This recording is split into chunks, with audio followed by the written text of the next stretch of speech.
welcome to Modern Home Masterminds with beSpoke Brokers. I'm Shawna Glazier, designated broker and owner.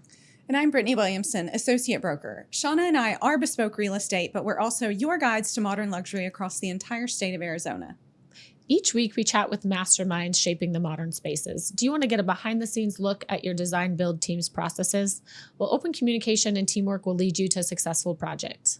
From architects to builders, designers, and more, let's explore the art of modern living together. All right, welcome back, listeners. Do you ever find yourself bumping into family members while trying to cook a meal or wishing all of your appliances weren't sitting out on the countertop, cluttering up your kitchen? Well, if so, today's guest, Rob Rubin, has customizable solutions for you.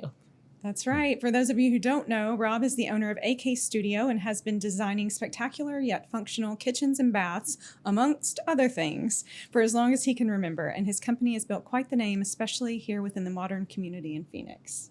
Welcome. Well, thank you. Thank you for having me. Yeah, we're excited to have a conversation with you. Yeah.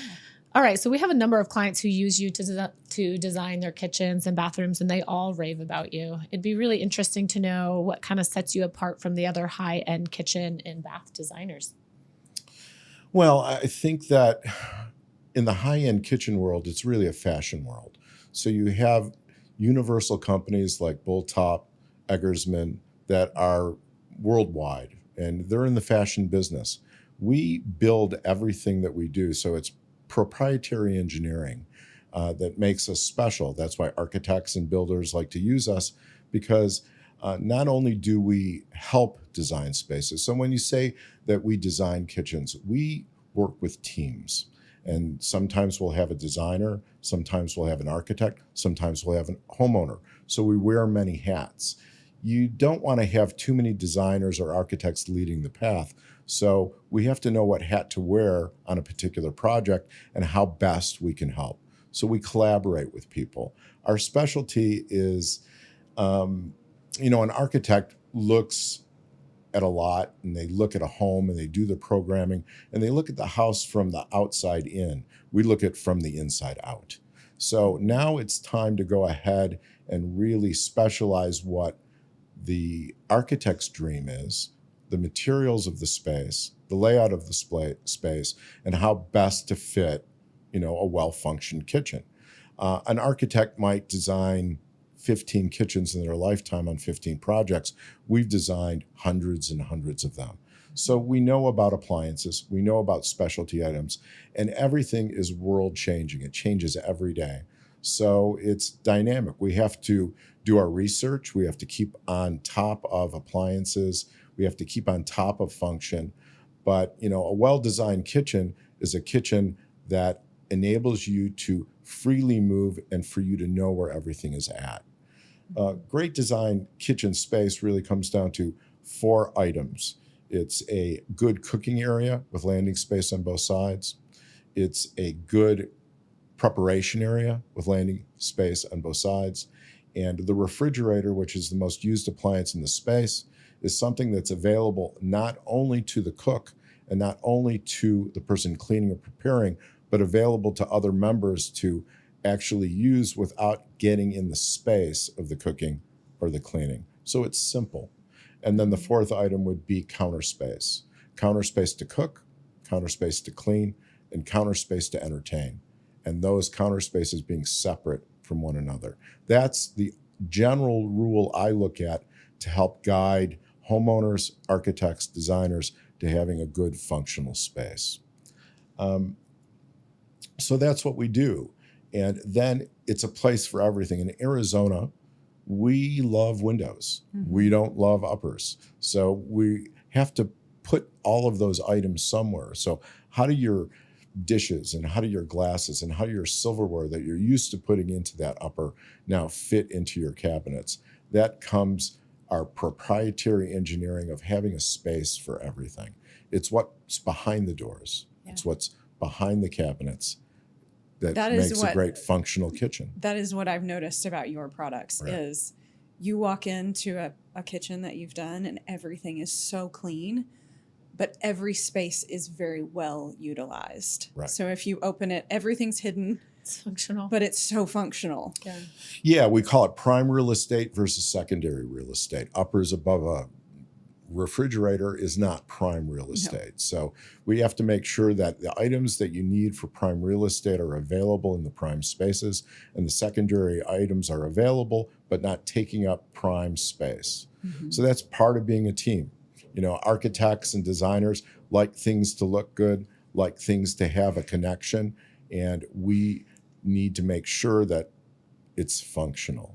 So that's why we're brought in on a lot of these projects. I think even just explaining where the refrigerator goes, I've never heard that before. And that just goes to show the difference between a professional designing your kitchen and thinking about things like that versus someone out there just doing a fix and flip and trying to do some sort of project. They might put the refrigerator in the back of a galley kitchen, whereas so people are prepping and cooking. Right. Guests are walking all the way through. Like it's such my a own functional kitchen. idea. We have this issue in the morning. I need you to redo my kitchen. Right. We have this issue in the morning when somebody's cooking or getting coffee. You can cook and you can get coffee, but you can't get into the refrigerator, so you can't go get your creamer. That's an excellent point. You know, a coffee space is, you know, could be as just a 48-inch space in a kitchen could have a coffee center, but don't put it in the walkway between prepping and cooking. Right. Because people want to go ahead and prepare coffee, and that shouldn't get in the way of doing other things. So there's just smart things to do.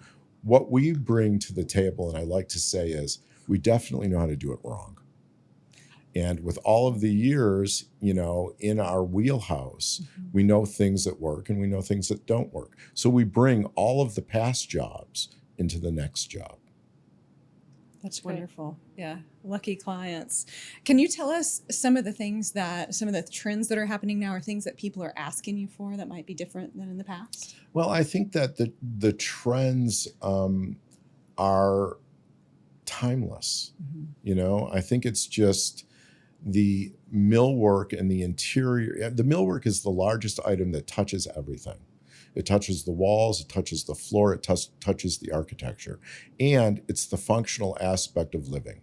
So I think that trends are, you know, designing it properly and dealing with all of the different appliances. Some hinge a certain way, some don't hinge a different way, some change the direction that you can hinge. Do you want to be able to open your refrigerator and turn around to a countertop? There's all of those things that we think through, and that, like, we know, well, that appliance is not good for this job because of that location. If you go to a kitchen or bath show, or you go to Milan to Design Week, the biggest thing that you see in the industry is you see appliances and you see plumbing fixtures and you see tile. That is what everybody wants to touch and feel and look at. I think that from a trend point of view, I think there are so many interior specialty gadgets to organize your spices and organize your pantry and organize your utensils that really can make life better. We can make life better if we plan properly. So I think that would be a trend, because we never used to care about the inside. What's of on a the kitchen. inside. Right. That's true. And just how organized and clean and comfortable and calm it makes Right. you feel when you open up those doors and everything has a space in their kitchen. So I'm going to tell a little story. This has nothing to do with kitchens, but I recently got married. But prior to getting married, I got to live with my wife at her house and observe the way that she lived. And I saw everything that was there, and I'm thinking, oh my God, I'm in trouble. And so I had to design a closet for myself for her. And what I mean by that is, in order for us to live cohesively, I knew that all of this stuff had to go somewhere. Like, I couldn't live with everything on the countertop. So after a lot of thought and a lot of watching and observing, and 27 drawers later, it's a beautiful space. And we get along great. And everything gets put away? And everything gets put away. All right. Because there's a space for something. So when people say I'm not organized, that's just because somebody hasn't organized you. You might not have the ability to do that, but that's what we do. You're a professional organizer? Yeah. I mean, that's exactly what we do. Yeah. If we're going to be successful. Yeah. Yeah. What are certain things people tend to forget about when designing their space that might be important later? Well, I think organization is the thing that people always forget about. And I think that a successful project really takes the client to give it the time. You can't, the worst thing that could happen is a client could come to us and say, well, we hired you, we see what you do, just do what you do. That's a mistake. Because if I design a space based on the way I live, might not be on the way that you live. Right. So for us, what we really should do is get in sync with our clients, find out how they live, go to their home. Do you do that? Oh, Would you yeah. go to a client's home and Go see how go they're to their living? home, see That's how great. they live, understand, and then our job to be a successful designer is to go ahead and design the space for them, not for me, but for them. Mhm. Well, it worked with you and your wife. See? I mean, that was an in-person observation. So when we talked with you at one point, you mentioned, maintaining your home and, all of these spaces that you need to maintain it like a car. Can you explain to our listeners what you mean by that? Yeah, I'd be happy to. So, I think that there's certain things that we maintain. We maintain our health, we maintain our teeth, we try to maintain our diet. It's just things that we know we need to do in order to go ahead and survive. We maintain our car, but we don't really maintain our house. A lot of people have water filters underneath their kitchen sink. How often do you change them? If you don't change the water filter at the recommended time, then you really have dirty water. Do Every you 6 change? months, right? Yeah, yeah. Do you Do a change lot of people your? not do it, you're saying? Yeah, a lot of people don't. Yeah. A lot of people don't have a list of how do I maintain my home and how do I go ahead and keep it up. And I think you should. I think you should. Are there certain materials that you found to be more durable, Sure. or easier to maintain? Yeah, than others? there's materials that are meant to go in certain spaces. If you have a pantry or if you have a laundry room or if you have a kitchen, I mean, everybody loves white Carrara marble. Is that the best material to use on your countertop in your kitchen? Probably not. Does it look classic? If you want that Italian kitchen, It's beautiful. It's beautiful. Until you sit something on it and right, stain it. Right. Or I accept that and I don't mind the stain because the stain is this patina. And eventually my home is going to get patinaed. And that's the memory. That's the worn part of a home that maybe we like. Well, I want to go back to maintaining the house because we just gave our listeners an action item. You got a maintenance, right? But we didn't give them how do you execute that. So what do you recommend somebody maintaining their bathrooms and their kitchen? Like Well, there's how do some we do companies that you can hire that are really good at maintenance. The first thing I would recommend is get a list. You could go on the internet today and type in maintenance list and you could have 25 of them pop up. And they're all pretty similar. Things that you do yearly, things that you do quarterly, things that you do monthly. And just get a list and follow it and start there. And, with the internet today, with AI, there's nothing that you can't do. If you want to go ahead and get rust off of something, just ask. That's so true. Right? It's overwhelming. It's overwhelming. And it will tell you what to use. It will give you a click of where to buy and just use it. It's there to make our lives easier. So when we talked with you last, you were getting ready to launch a new closet system. Yep. Can you tell us a little bit about that? It's interesting because I think that the last time we talked was about a year and a half ago, and the new closet system was launched. It, is successful. But after doing it and after putting it in different people's homes and seeing the way that they live, I realized that it's not really the final solution. The solution is individual. Some people like to go into their closet and it be like a boutique where they get to see everything. It doesn't necessarily have to be behind doors. Behind doors is just another thing you have to open to grab something else. If the closet is sort of hidden and not just in a big bathroom or a dressing area, then sometimes it's just best to let things be visual. You have your shoes, you have your handbags, you have your clothing. It's easy to go in and just grab what you want. But if it's public, then maybe you want to shut it down.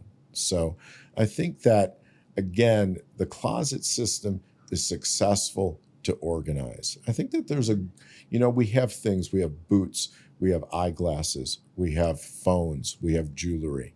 It's nice to have spaces for everything. And then that eliminates clutter. Clutter, is good to show fashion, to get rid of the clutter and show it. So think it's a little bit, kind of like boutique-y to have a cool space to walk in, see everything that you have, be able to grab what you've got. Your laundry goes in a place. In a couple closets that we've just done, washers and dryers. We have laundry rooms, but to have a washer and dryer, if you have a large home, and have that in your closet, ironing boards, steamers, places for eyeglasses, a dresser area that is yours where you could come in and put your watch, your key, your charging apparatuses, things that become your space. Steamer appliance. Steamer. Yes. Are you guys, does Construction Zone and AK Studios still put ironing board? You know what? We do. Yeah. We do. And it's really personal. But yeah, and there's some really cool ironing boards. That is out a personal there. preference. It's a for personal sure. preference. Yeah, if someone can get it. Yeah.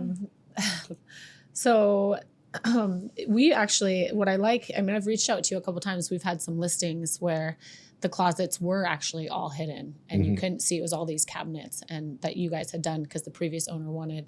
And then we had buyers wanting like the glass cabinet. So it's great that everything is so customizable. Yeah, everything that we do is made for the client and for the space and for the project. Obviously, we have things that are in our playbook, things that we know that we do, that we like. And, designers sell what they like.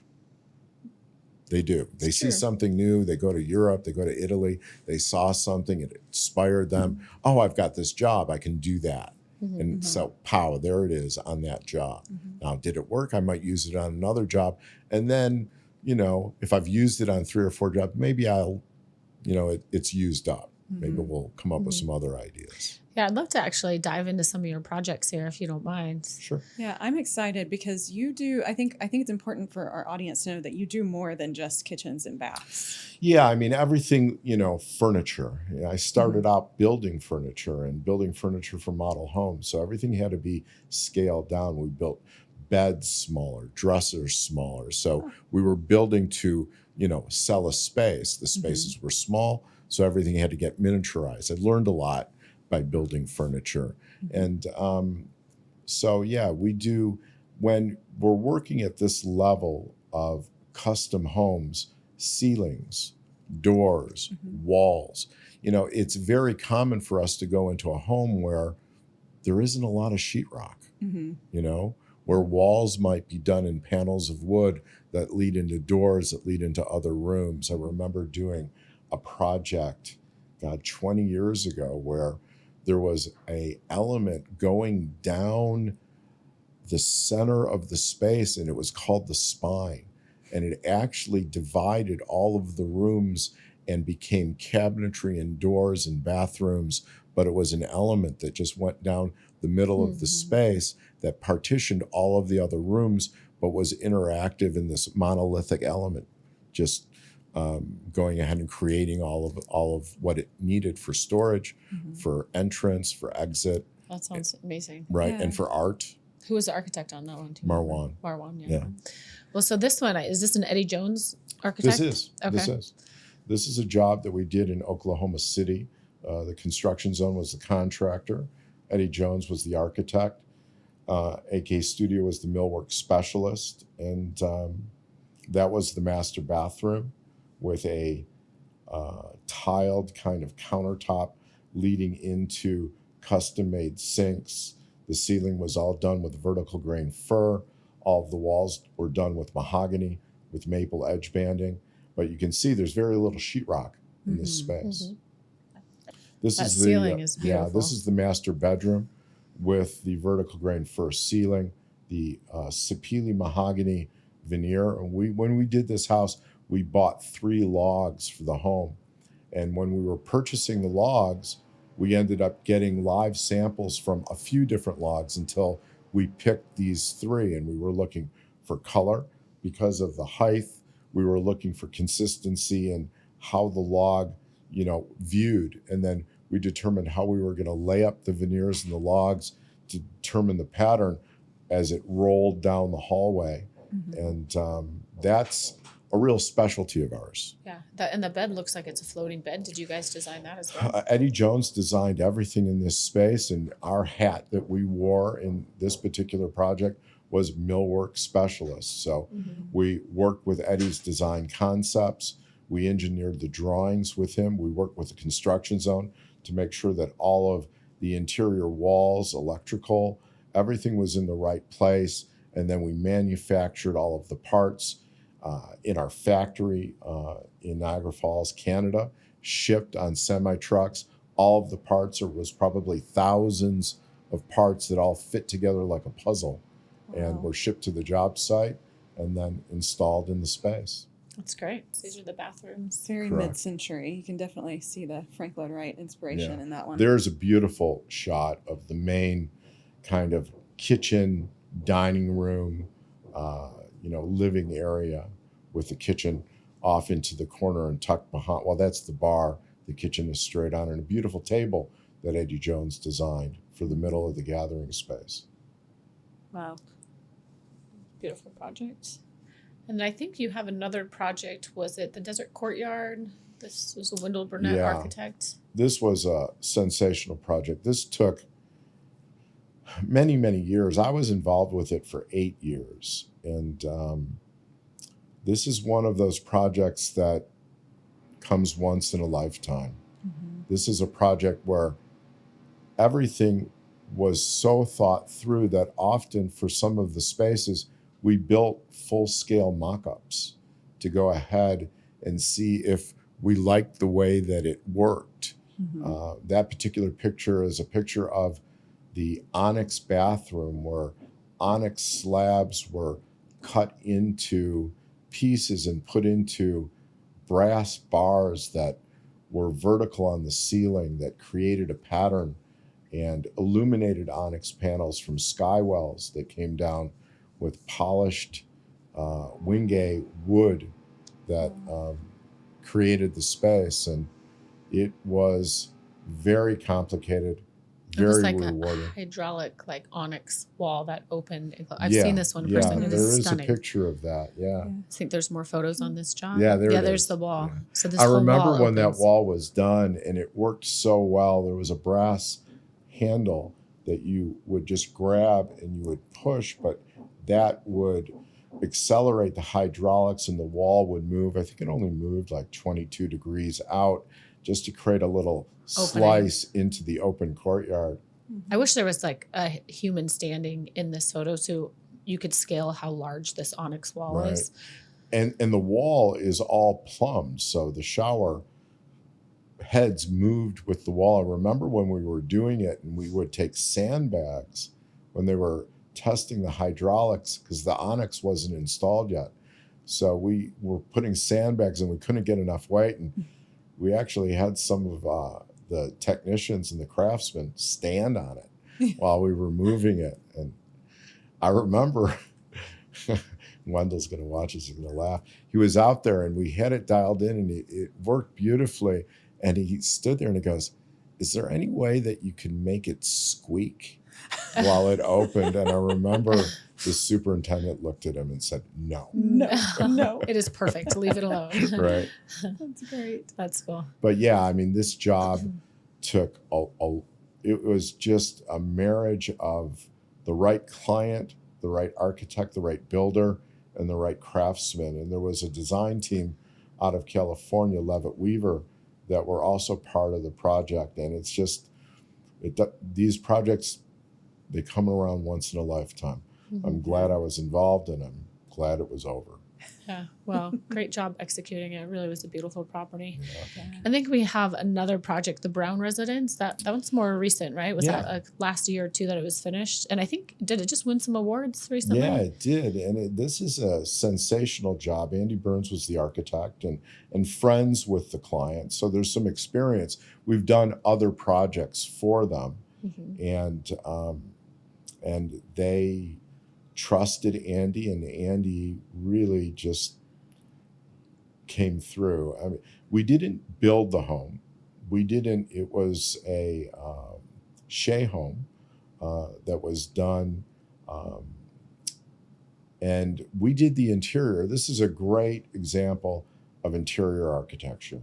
And it just has every piece come together with a combination of materials that work well together.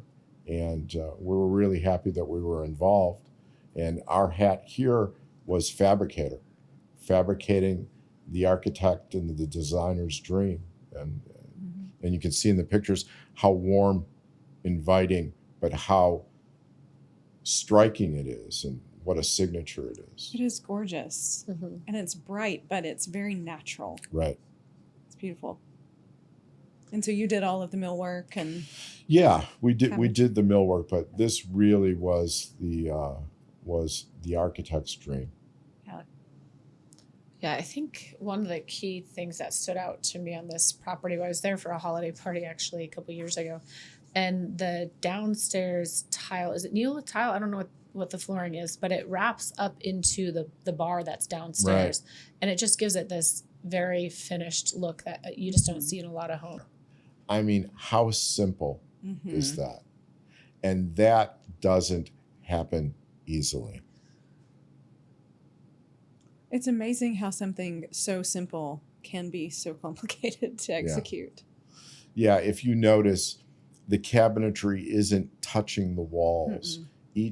And the thoughtfulness of all of the materials and how they connect together. And to be able to do that from a sketch and get the field to be prepared for all of these materials to come in, I mean, it's peaceful. And I say this often about our jobs. Our jobs, there's a noise that happens sometimes when you walk into somebody's home and you don't know what it is, but things aren't connecting and things aren't quite right. And it creates this noise in your head and you don't know why. And when things are well thought through, it really is a talent to be able to build the home, think through of all of these different thicknesses and materials and sheetrock and door jambs and hinges and plumbing fixtures, to be able to get something as classic as that picture is a very difficult process. Just brings the calmness and peace to the home, and people don't realize how complicated it is to make something look simple. But it's also very timeless. That's not going to go out of style. No. It's just beautiful. Yeah, I mean, nice. We know it's today because of the materials chosen, and the photograph isn't yellowed, but it is timeless. Yeah. All right, Rob. Well, we are at that time of our show. We like to do a little rapid fire. Okay. Yeah. You ready? Sure. All right. What is one thing that every modern kitchen needs? Cook. A cook. I mean, with Uber Eats right now, you can bring in. Yeah, your but own. why go through all of that just to bring in? But true. Uber Eats has its point too, because if you're going to go ahead and bring something in, and you're going to do leftovers, then where does all of your Tupperware go? Yep. Right? Yeah. And where do all the things you go when you deal with leftovers? Or where does your vacuum seal go? I mean, all those things are important. Also, what you guys design a lot of are these back kitchens that are very popular. Correct. So taking all the ugly bags and Right. Uber Eats to the back kitchen, plating it on some nice plates Sure, to bring there it to you the go. formal kitchen. Yeah, we call that front of the house, back of the house. And Yeah. so that's a very popular thing in a lot of space planning today, where you'll have a working kitchen and then you'll have the entertaining kitchen. And that way you can, if you're having help and people could be there preparing and or getting ready, and those are the things that you put back in the back of the house. We just finished a kitchen for a client, and it's a funny story because it was an all glass kitchen. And literally the client's moving in tomorrow. And it took a long time, but in the kitchen, you walk through this door and you have a kitchen within a kitchen. And you walk through this door, and the kitchen is all white glass, but you walk through the door, and the chef's kitchen that's within the kitchen is all stainless steel. Oh, wow. And so literally, and I go, well, what's this for? He goes, well, we don't cook. Someone else will cook for him. Somebody else cooks for him, and that's their kitchen. And so we were finishing the job, and I hope my client sees this because he's going to laugh. And he comes, he goes, on the back of this door, I need you to put a mirror. I go, well, what do you need a mirror for in your kitchen? He goes, well, if somebody comes over, I can't run all the way back to my bathroom to check my look in the mirror. Oh my goodness. So there's the mirror. There's the mirror. And that's the first time I've ever done that, and probably would be the last. That's funny. So I have an appliance question for you. Induction or gas? I think it's both. Induction, it's been around for a while, but it's very popular today.